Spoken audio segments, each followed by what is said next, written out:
Viewers, कैसे हैं आप? उम्मीद है आप सेहतमंद होंगे। 11 साल दौरे हुकूमत जनरल ज़ियाउल हक साहब का और 11 साल दौरे हुकूमत जनाब सैयदना उमर फारूक खलीफा दोम रज़ी अल्लाह ताला अन्हु का। सैयद उमर फारूक ने 11 साल के अंदर 22,000 किलोमीटर का रकबा फतह किया और वहाँ पर इस्लामी सल्तनत कायम की, जिसके अंदर इसराइल भी था जो आज का मेन इशू बना हुआ है, जिसके अंदर हमास भी था, मिस्र भी था, यमन भी था, ईरान भी था और सल्तनत फारिस भी थी और सल्तनत रूमी भी थी। सब सल्तनतों को पाश पाश किया और कुरानी शरी निज़ाम को नाफिज़ अमल किया। और दूसरी तरफ हमारे जनरल ज़ियाउल हक का दौर, वो भी 11 साल का दौर था। इन 11 साल दौर में जनरल साहब ने असम्बली के अंदर बहुत कुरान पढ़ा, बहुत आयतें बताई, बहुत कुरानी शरी निज़ाम के मुतालिक बोला, लेकिन अमल दरामद नापेद। कोई सदारती ऑर्डिनेंस उसने जारी नहीं किया। दस्तूर पाकिस्तान चैप्टर 9 पेज 145 आर्टिकल 1 की रोशनी में कि इस मुल्क के अंदर सल्तनत पाकिस्तान के अंदर मुजरिम को जुर्म साबित होने पर वो सजा दी जाएगी जो कुरान के अंदर दर्ज है। नहीं किया और आखिर उसका अंजाम पूरी दुनिया ने देख लिया।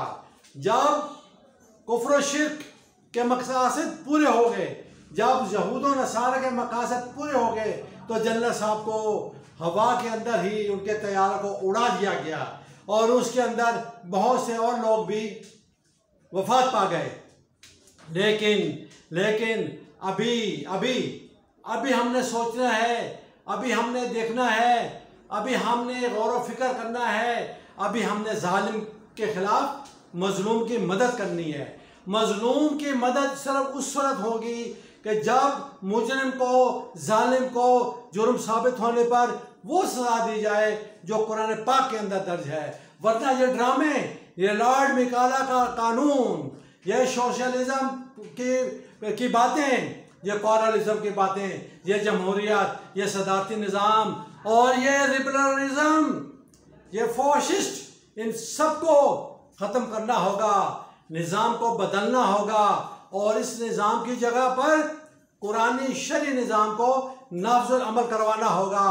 और इसके लिए तंजीम इस्लामी ने सूद के ऊपर बहुत काम किया और सूद के ऊपर इसको नल एंड वाइड करा दिया गया और असम्बली से इसको पास भी कर लिया गया कानून का। ये जो कानून जब अदालतों के अंदर पहुंचा तो गवर्नमेंट ने इसके अगेंस्ट, मुस्लिम गवर्नमेंट ने, जस्ट इमेजिन, इसके अगेंस्ट स्टे ले लिया कि नहीं, जो वर्ल्ड बैंक कहेगा वो होगा, जो IMF कहेगा वो होगा।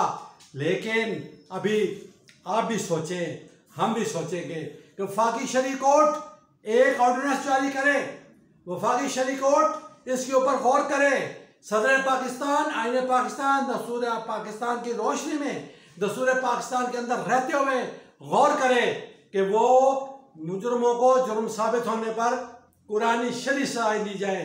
तो इसके लिए जनाब मोहतरम ये है कि ये देखिए, ये मैं पम्फलेट बनवाया हुए हैं, ये सदर पाकिस्तान से गुजारिश की गई है, सदर पाकिस्तान गुजारिश की गई है कि मुजरिम को जुर्म साबित होने पर वो सजा दी जाए जो कुरानी शरीफ कुरान में लिखी हुई है।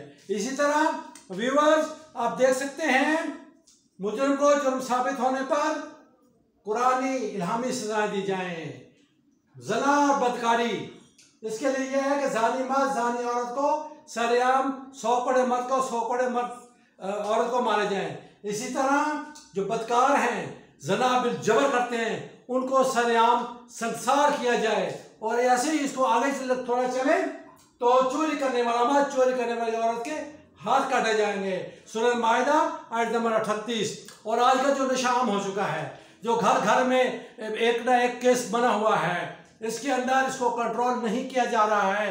अब तो आइस का नशा और पाउडर का नशा और पता नहीं क्या क्या नशे आ चुके हैं, और इन सबको ख़त्म करने के लिए सिर्फ एक ही हल है, एक ही रास्ता है कि सूरह माइदा आयत नंबर 33 की रोशनी में यस्अऊना फिल अर्द फसादन, इससे बड़ा फसाद कोई नहीं है, इससे बड़ा मुल्क के अंदर हंगामा कोई नहीं है कि नशा को रोकने के लिए और नशा को ख़त्म करने के लिए नशा बनाने वाला और नशे बेचने वाले को वो सज़ा दी जाए जो कुरान में लिखी हुई है। कुरान में क्या है इसकी सज़ा? कि cut his one hand and one leg opposite side of the body, उसका हाथ और पांव मुखालिफ समझ में काट दो, फिर नशा खत्म हो गया। फिर अब मैं दावा देता हूँ जमात इस्लामी को, मैं दावा देता हूँ तंजीम इस्लामी को, मैं दावा देता हूँ दावत इस्लामी को, मौलाना इलियास कादरी साहब को, जिसके ऊपर इतनी ज़्यादा मैन पावर है, इतनी ज़्यादा उसके पास तजर्बा है, उसके पास नॉलेज है, और जनाब शेख शुजाउद्दीन शेख साहब, जनाब डॉक्टर इसरार अहमद, आप देख रहे थे उनके फर्दर रूह रवां, उनके फर्दर डॉक्टर, उनके फर्दर तंजीम के इंचार्ज जनाब शुजाउद्दीन शेख साहब से गुजारिश करता हूँ कि वो कुरानी शरीफ सज़ाओं का सदारती आर्डिनेंस जारी करवाने के लिए जद्दोजहद करें, कोशिश करें, तो तभी इस मुल्क के अंदर अमन होगा, तभी इसके मुल्क के अंदर इस्लामी मुआशरा कायम होगा, तभी इस मुल्क के अंदर मजलूम को उसको सही अदल मिल सकेगा, सही इंसाफ मिल सकेगा। Okay viewers, wish you good luck. मैं था इकबाल खोखर और आप देख रहे थे human rights missionary YouTube channel. खुदा पे मान दे, अल्लाह पे मान दे।